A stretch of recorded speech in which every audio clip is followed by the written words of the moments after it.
Hi, Nora. Hi, Carlotta. I'm so excited to have this time with you today. Thank you so much for being here. Thank you so much for inviting me. I'm very happy to get to spend this time with you and all of your audience as well. Thank you. Oh, thank you. So I want to introduce you as you're so many things to many people. You're a channel and a very powerful voice and such a grounded and clear presence in our day, and an incarnate guide, as you yourself have coined the term.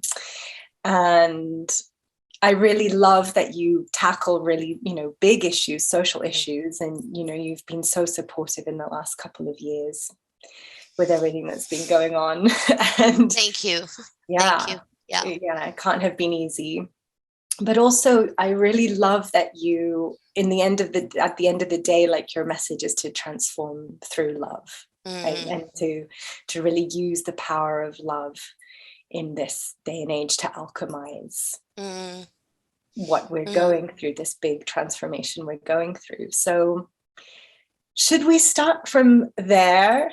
It's kind of a big question, but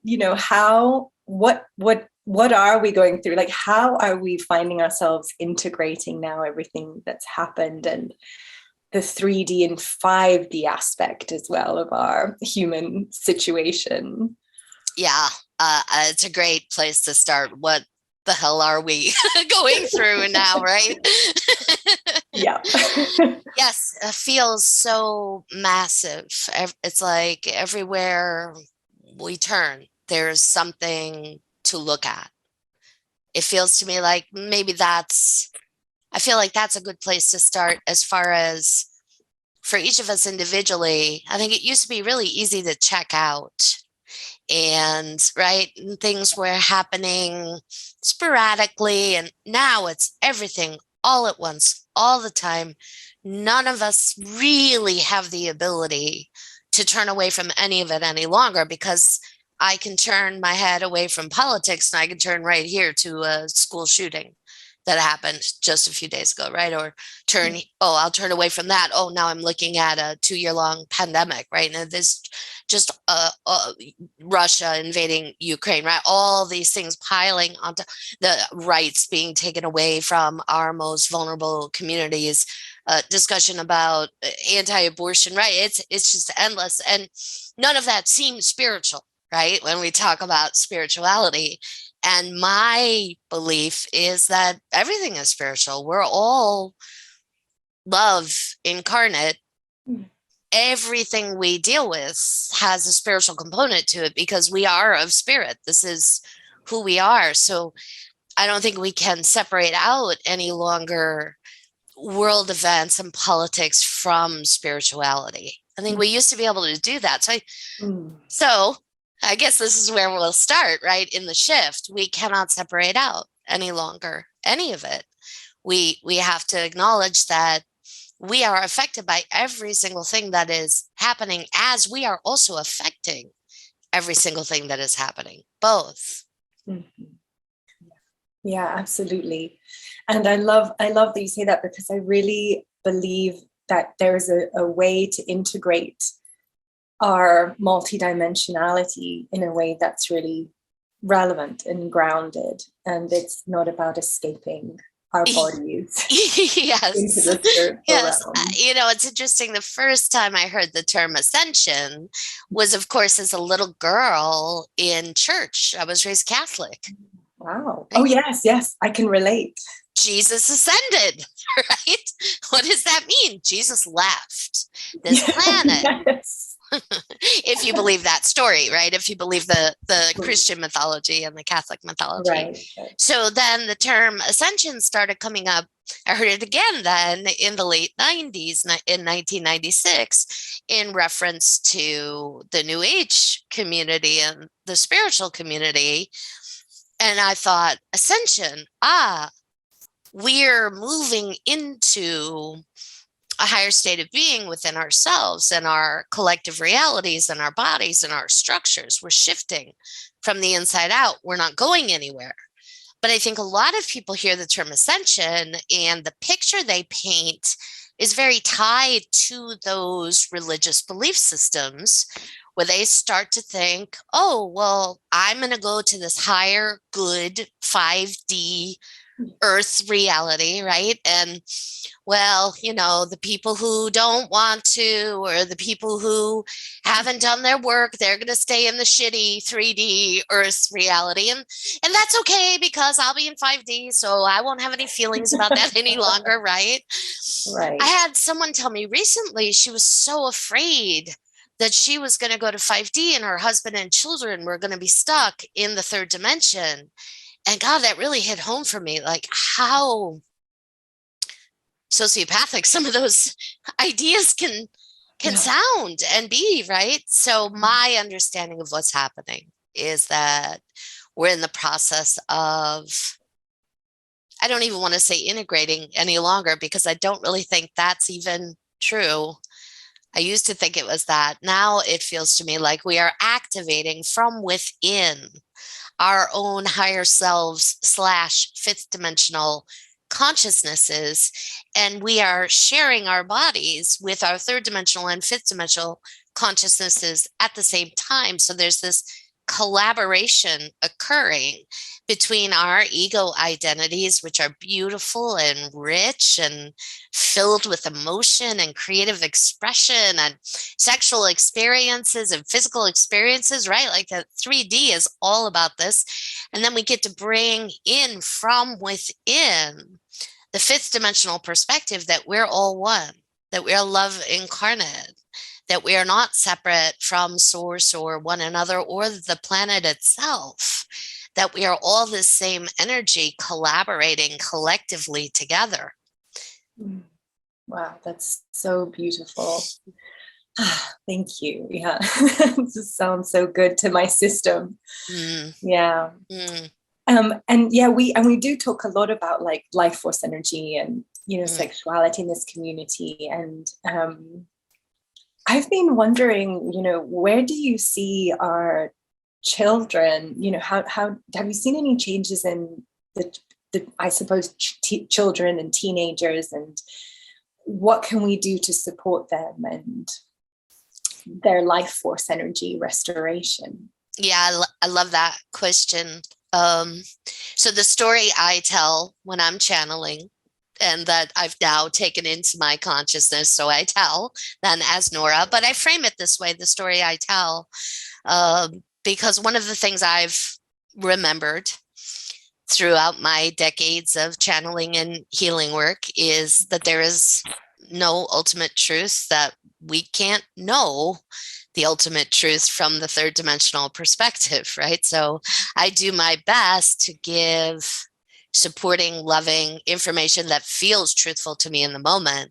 And yet I don't claim that it is the ultimate truth. So to me, even my own work is becoming more kind of mythological in its origins, right? I give a mythology around ET interactions with us. And if that resonates for you, great. Yeah. But if it becomes dogma for you, then that becomes problematic, right? And then it just becomes another form of religion. And then all the power and control issues come up. So I just wanted to throw that in there. So my story that I'm telling right now is on the winter solstice of 2012. We ended a contracted experience here on planet Earth collectively and shifted into this experience of actualizing our fifth dimensional identities, higher selves from within, which means that anyone born after the winter solstice of 2012, so all of our children since then, have come in with a greater sense of knowing that they are source, they are love incarnate, and don't have to go through the process of forgetting that you and I had to go through, Carlotta. Oh, I love that. Very different experience. Now, of course, all of these children are impacted by the adults in their lives and the belief systems that the adults carry and what the adults support and what the adults cause them to start to suppress and repress. Right. So that's all still going to happen, right? But what's different is they don't have to forget like you and I did, right? We had to forget to play the game. and then at some point started to remember. They don't have to. They can stay connected to the truths, which means they understand that they are whole beings. Really, I don't think genderless is really the exact right term, but it gives us a picture, an understanding. They're fluid. I love that. Yes. Right. Yes. Right. Let's talk about that. Yeah. And in their sexuality as well. Although, we're not encouraging, of course, children to have sex, right? That's not what I'm talking about here, but an understanding of their own creative energy and sexual energy and how they identify sexually and who and what they're attracted to, right? What forms, what gender forms, that's all much more fluid for these generations coming in now, this generation, in part because they're whole beings, right? So whole beings are not heterosexual because that doesn't work in a whole being. Now, you can still prefer heterosexual sex, fantastic, but it's easier to understand and recognize if your preference is for someone identifying as female to be with someone identifying as female, right? It's easier to do that when you know yourself to be love incarnate and whole being. Okay, excuse me. One moment. Teddy is knocking at my door. Teddy, come on. Here he comes. Aww. He's going to just jump on the couch and pass out behind me. Teddy. Yes, so I see that. Then I also see with these beings who are, children and adolescents and teens, they're a lot more intuitive, more connected to their emotions, have an easier and freer time recognizing and expressing their emotions. So I think this is all part of this shift as well. Right. And then I think also the understanding of they're neurologically diverse and how we as adults are shifting a lot of our belief systems around those ways of operating in our neural pathways and saying, oh, maybe there's not one standard. Maybe there's not one regular way of operating. Perhaps there are many pathways that we can all operate neurologically. Then this allows those who are coming in that are umbrellaed under the autism umbrella, which is huge, right? That's a huge umbrella term that's being used, I think, to right. capture many different kinds of neurological processes. I think this is all part of the shift as well. It's, yes, we're a vast universe here, and all of that information from all across the universe is available to us all, and it's coming in via these children coming in who are operating perhaps slightly differently from the way you and I operate. Right, and they're so open, and sometimes this means in some ways they need more support and guidance. Absolutely. And yes, the more we can step up as well. Yes. And be those guides and, priestesses and mothers and fathers in their lives, then the more they can navigate this quite tricky terrain in some ways, just because it's just so, it can be very intense. And absolutely. Is what I'm seeing. Yeah. Especially because our beliefs are changing so rapidly collectively, right? Like when I was younger, autism was something to be cured, right? It was a disease. It was something to be cured and fixed. And now the general understanding or the recognition, I mean, there are still those who think that way, but there's a greater sense of acceptance of, autism and different ways of operating neurologically and the behaviors associated. These are things to be understood, to meet with. And I think what's so fascinating, I work with a lot of parents who have kids who are on the spectrum in one-on-one sessions and, in group work too. And one of the things that's often said is that these beings are coming in with just a bit of a higher vibration, a higher frequency. And our work is not to try to get them to conform to our vibration and our frequency. It's to raise our own and meet them where they're at. Yes, absolutely. And in fact, I've always been curious with disclosure happening, like more and more. It's already happened, and it's happening more and more. How do we prepare our? Because I feel like they're also coming in because they're at a different vibration, and they can meet what's eventually, I think, going to unfold in the next whenever 2 decades. I don't know. It's already happened, but I don't know how long it's going to take. But I always have great hope in them, you know, that they can somehow turn things around also by communicating with our extraterrestrial friends in a different way. I think that is a possibility. Absolutely. That the telepathic communication there is very high and very activated, right? So that's one of the things that you and I forgot when we hit probably the age of 5, right? That's about when full on integration into the physical body. I'm here as a human. I'm going to forget my identity as a whole being, right?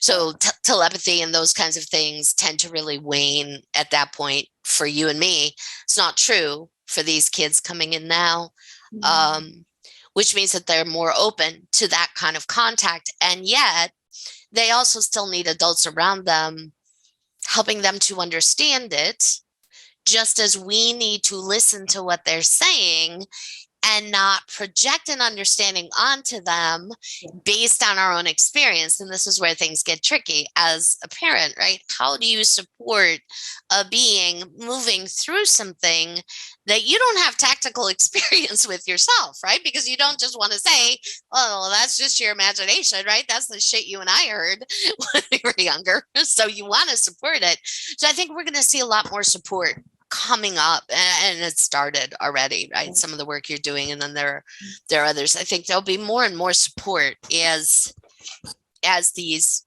kids, well, continue to come in, continue to be born as the beings they are here as teachers and guides, and yet they're still children with developing emotions and developing intellects. So they still need parenting and support as well. It's very tricky when the guides come in as children. Yes. Oh, could I ask you a personal question? In the sense of how did you start channeling yourself? How did you get onto this journey? Yeah. Absolutely. I think I was maybe 20 years old the first time I had a tarot reading. So yes, I was raised Catholic, and then my mom got divorced. My parents got divorced. My mom got remarried. So when she got remarried, she was excommunicated.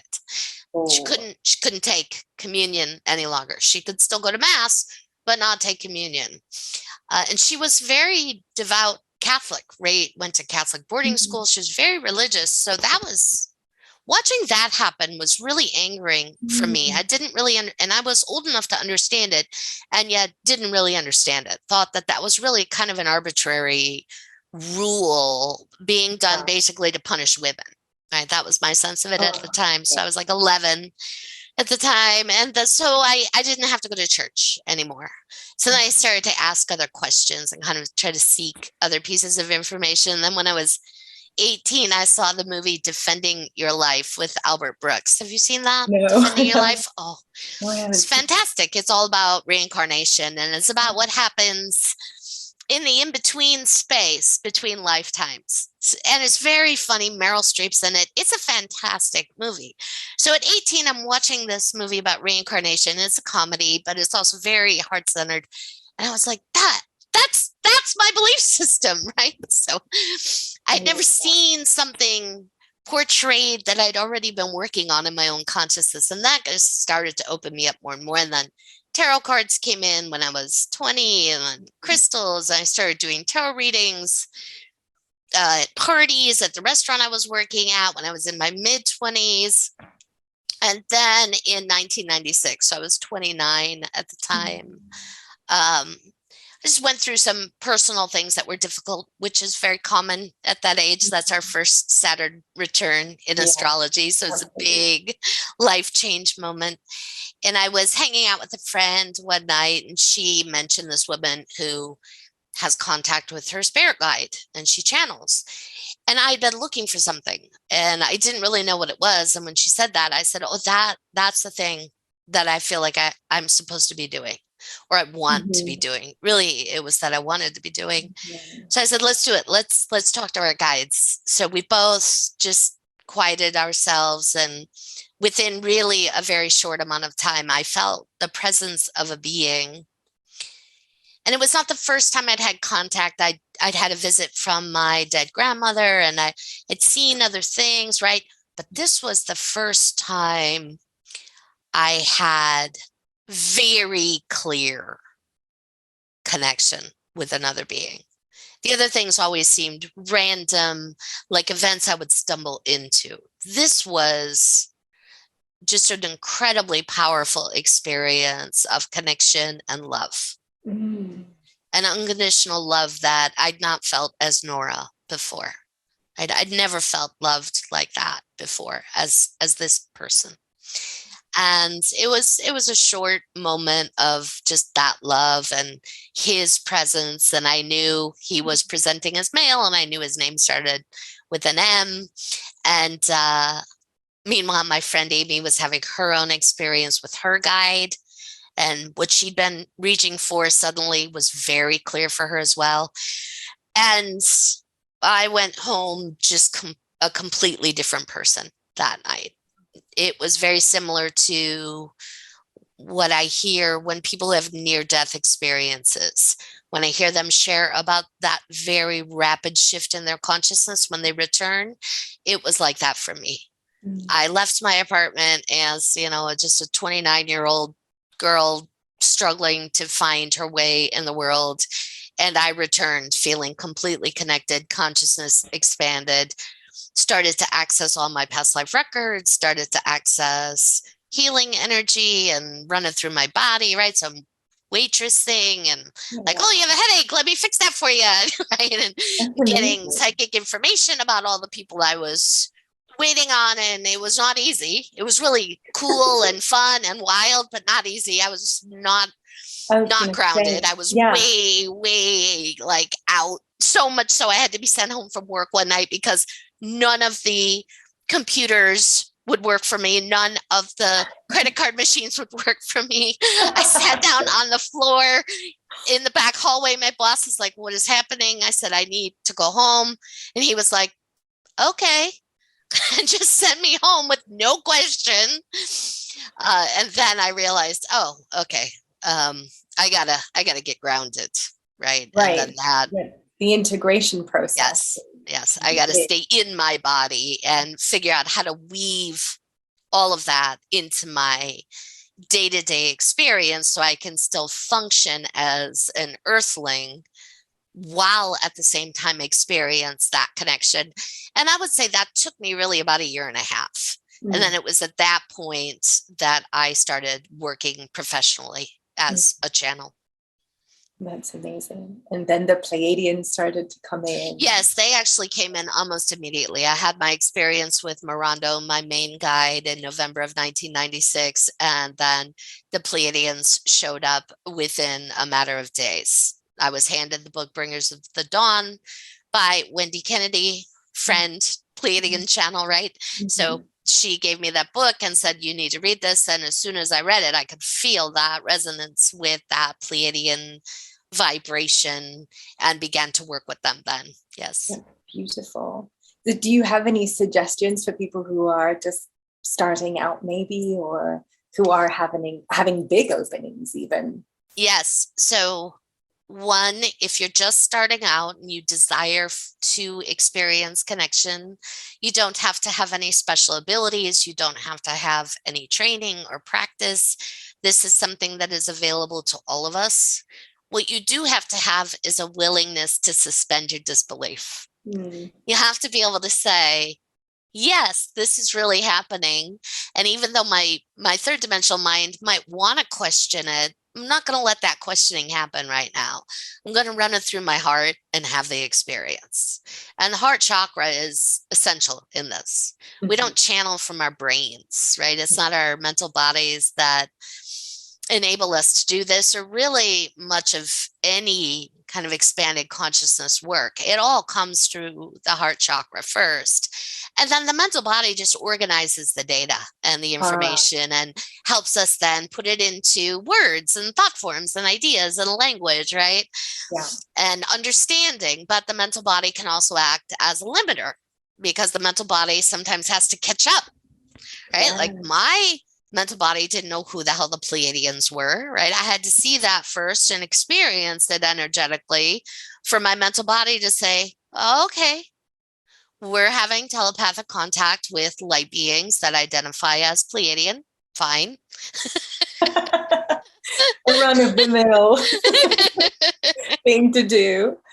Yeah. For those of you having big experiences, those of you that are already having them, enjoy them, embrace them, but don't let them distract you away from the beauty of Earth, the beauty of your human form, the beauty of this reality. You know, I see a lot, and I felt this myself when I first started channeling and started to play with terms like light worker and star seed. I was like, "Ooh, I'm special," right? Yes. Like more special, right? Like, oh yeah, everyone is special, but I'm more special. Yeah. Yeah. No, that's a problem. this is not healing or heart-centered. That's Bring it back. just Yeah. ego superiority. And look, we all want to feel special, right? And we are. We are all special, but none of us need to be more special than anyone else.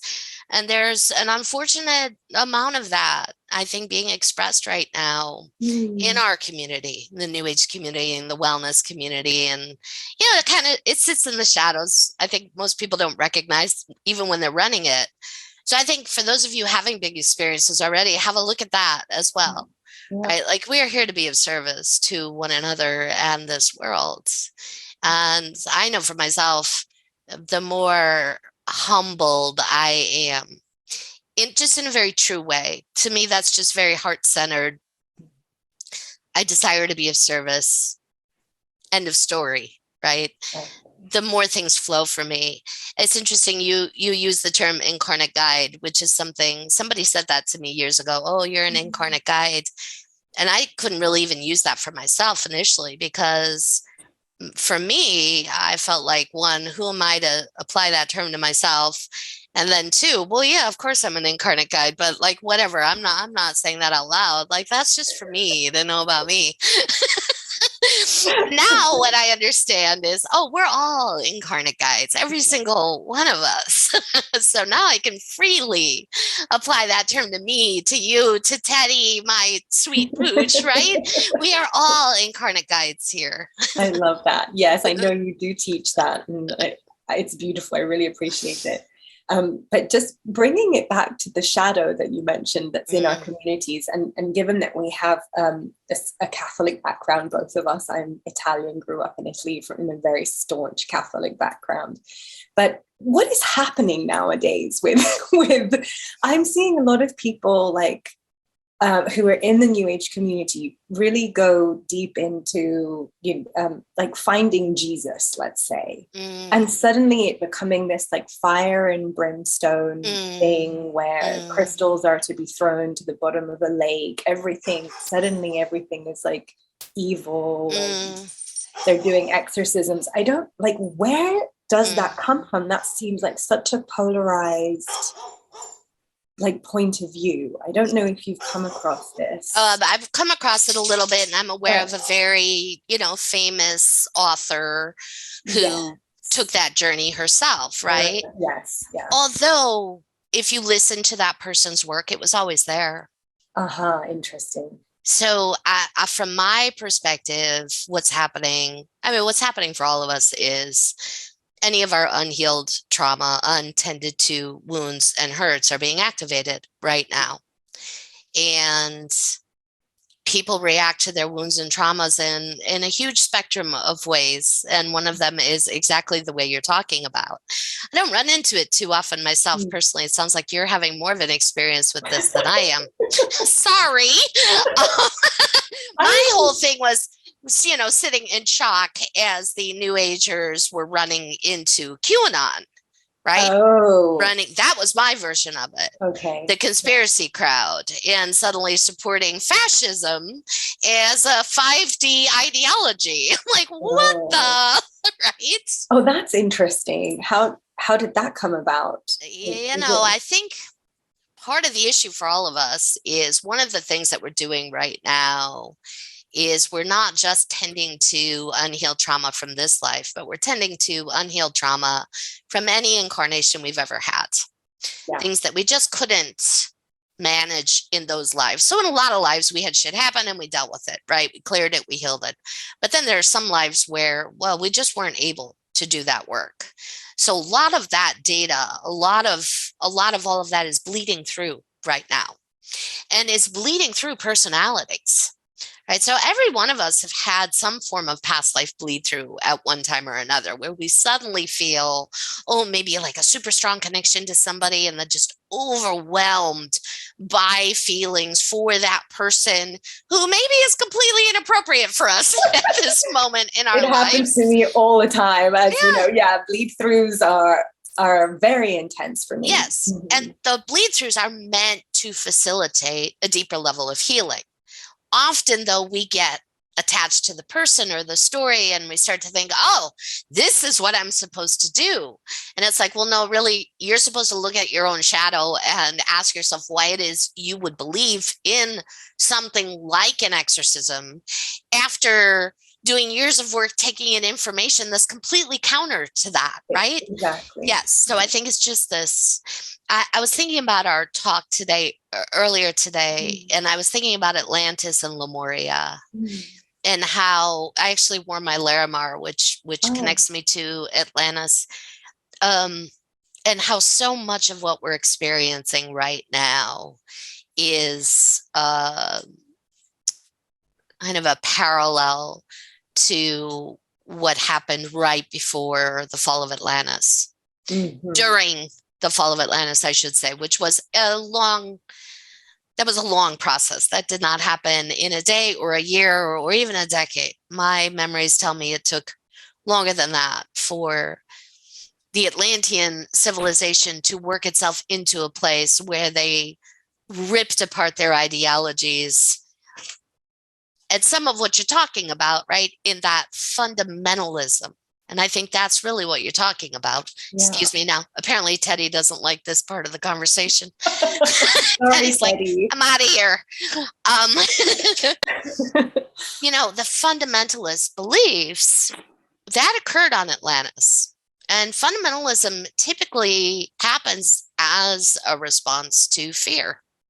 Mm-hmm. So the Atlantean civilization became very afraid, by and large, that terrible things were going to happen, and then ran to either their religious beliefs, their scientific beliefs, their spiritual beliefs, whatever the belief was, and believed their belief was the one, right, the ultimate, which completely fragmented the society and the structure.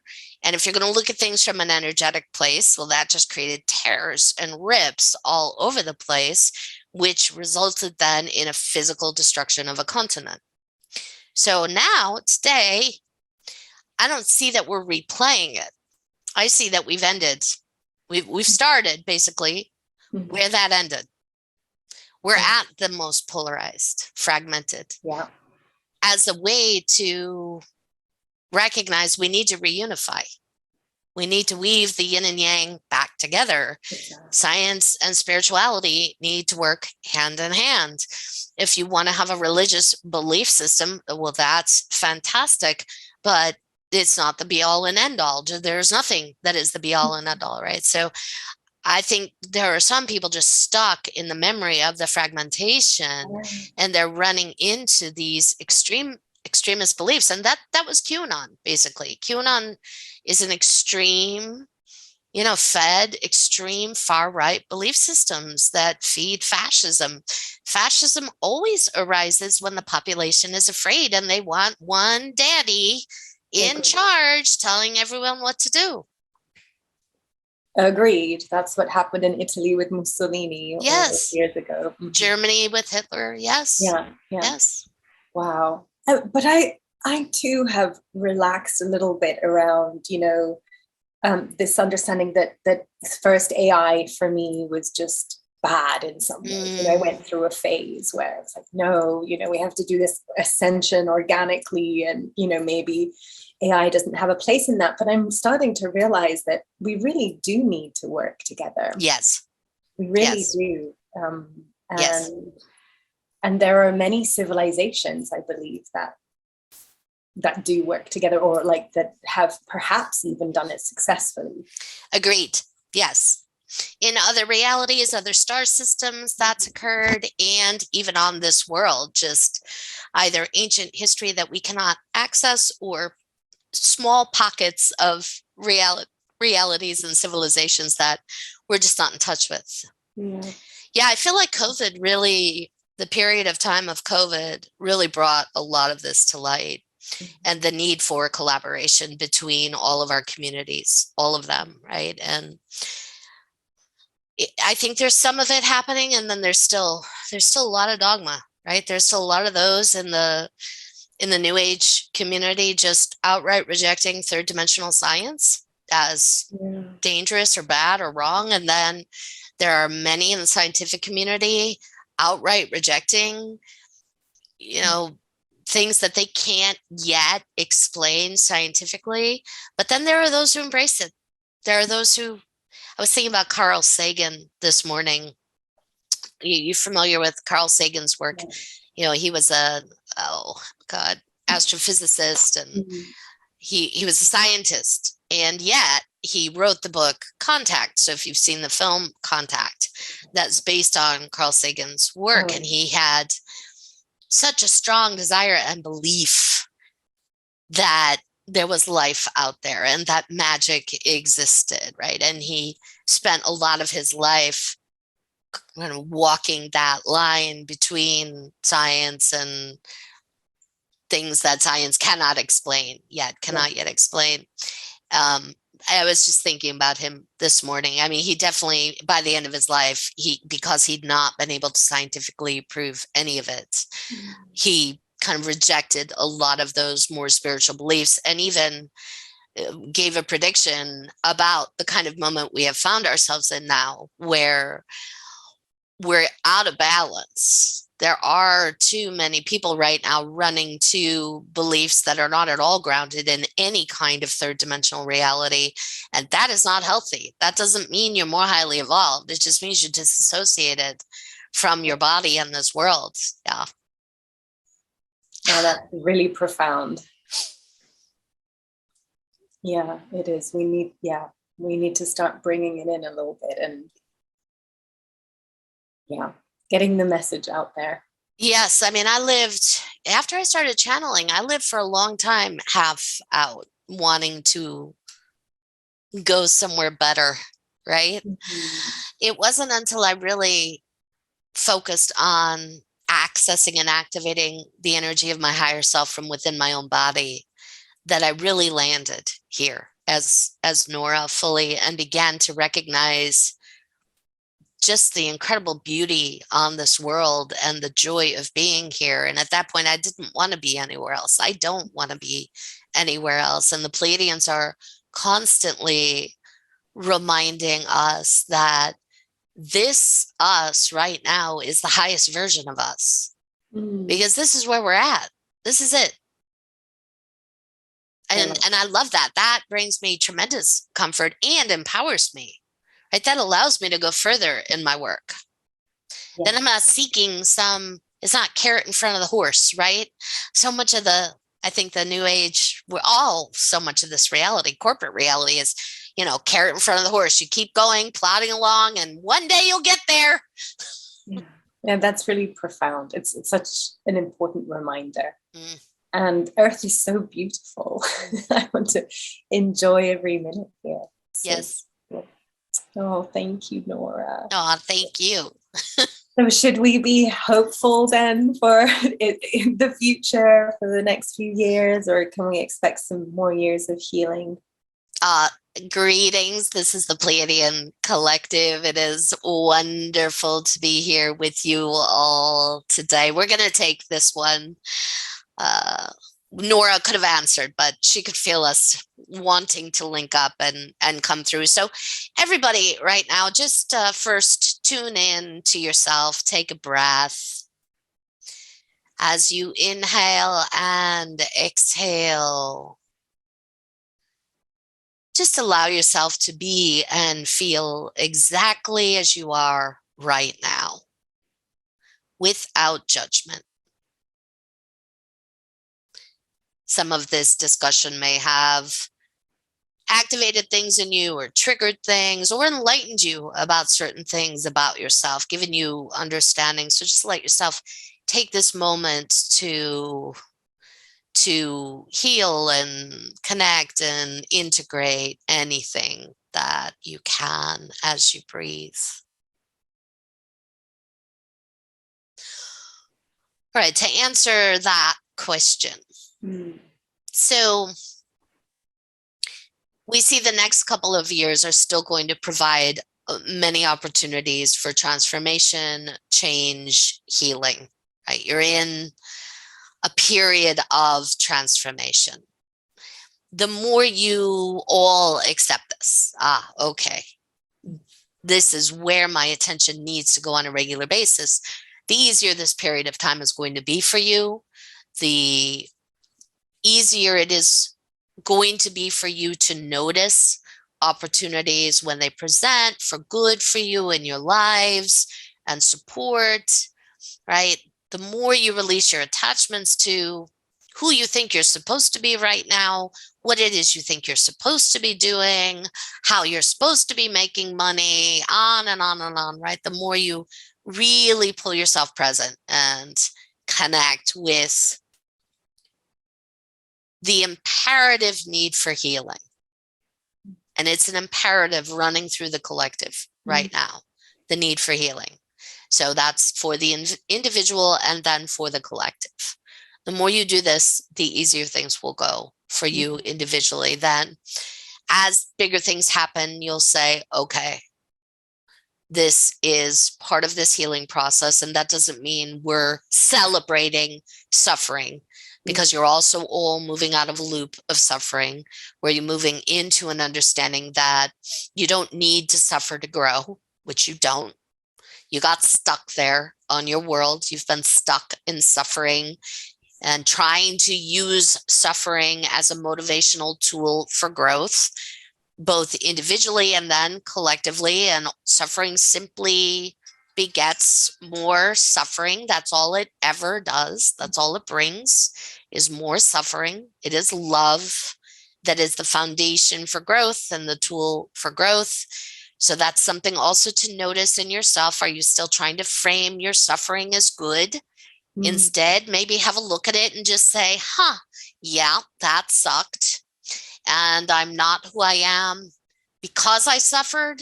Well, I'm who I am in spite of my suffering, right?